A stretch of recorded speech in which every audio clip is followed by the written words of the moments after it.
دا یو ضروری مسله ده او دا د عقیدې مسله ده او په دې باندې ځان پوهه کوي. مسله دا ده چې په دې دنیا کې د الله رب العالمین لیدل دا ممکن دي او که غیر ممکن دي. دا یو شرعي مسله ده او دا عقیدې مسله ده. نو دلته موسی علیه السلام الله ته ویلي چې یا الله ته ماته ځان وښایه چې زه تا وینم. نو دا خو دلیل دی په دې خبره باندې چې دا الله تعالی لیدل په دنیا کې دا ممکن دي. که دا ور باندې دلیل دی. دلیل داسې جوړیږي چې انبیاء علیه السلام د الله تعالی نه د هغه شي سوال نه کوي چې کوم شیز غیر ممکن وي. ځکه کله چې یو نبی د الله نه د داسې شیز په باره کې تپوس وکړي چې هغه غیر ممکن نو دا بیا بې ادبي راځي.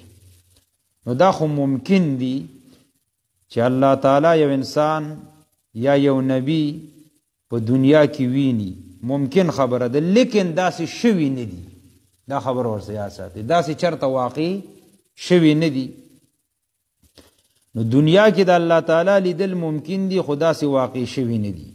نو بیا دې باره کې حق مسلک او بلکې مفتی محمد شفیع رحمت الله علیه په معرف القرآن کې دلته ذکر کړي دي او هغه دا د جمهور علما او اهل سنت والجماعت مسلک ګرځولې دي او هغه دا دی چې په دنیا کې د الله تعالی لیدل ممکن دي خو چرته داسې واقع شوي هغه نه دي. ځکه یو خو دلته چې کله موسی علیه السلام الله ته ویلي چې ما ته ځان وښیه نو الله ورته ویلي لن ترانی. موسی ته په دنیا کې هیڅ چېرې ما نشي لیدلی. نو الله رب العالمین ولدا جواب ورکړی دی.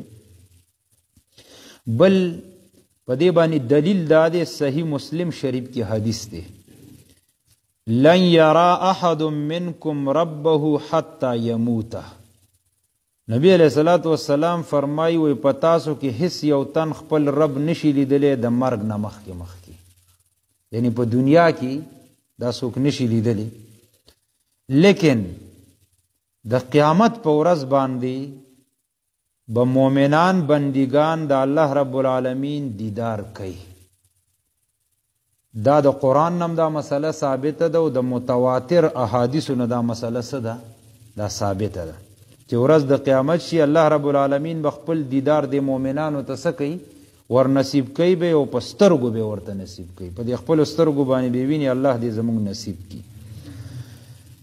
د سورۃ القیامه کې راځي الله فرمای وجوه یومئذ ناظرة الی ربها ناظره.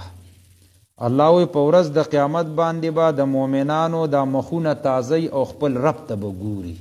نو دا آیت ور باندې ښکاره دلیل دی او بیا دې باره کې احادیث صحیح احادیث په ډېر زیات راغلي چې په ورځ د قیامت باندې انسانان کم چې مؤمنان دي دوی به الله رب العالمین په دې خپلو سترګو باندې به ویني.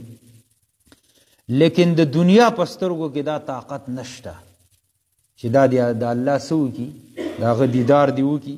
ځکه موسی علیه السلام ته الله رب العالمین وی لن ترانی ته ما هیڅ چېرې په دنیا کې نشي لیدلی او آخرت کې به لیدلي ځکه چې آخرت کې به الله رب العالمین د انسانانو ته نور بدنونه ورکوي او هغه به داسې بدنونه چې په هغې کې چې کومې سترګې الله به پکې دا استعداد او طاقت اچولی چې هغه به الله پاک څه کولی شي هغه به الله رب العالمین هغه لیدلی شي.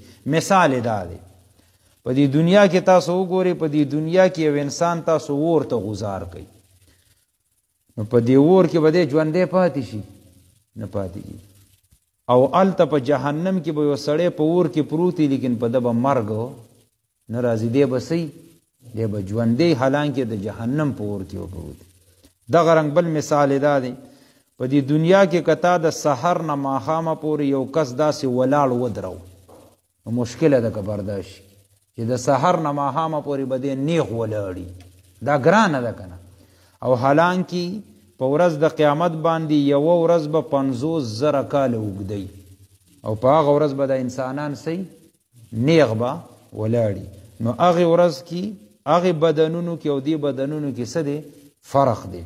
نو په ورځ د قیامت په ورځ د آخرت به الله رب العالمین مؤمنانو بندگانو ته خپل دیدارو ور نصیب کوي. هم په دې سترګو به ویني په دنیا کې ممکن دی لیکن داسې واقع شوي هغه نه دي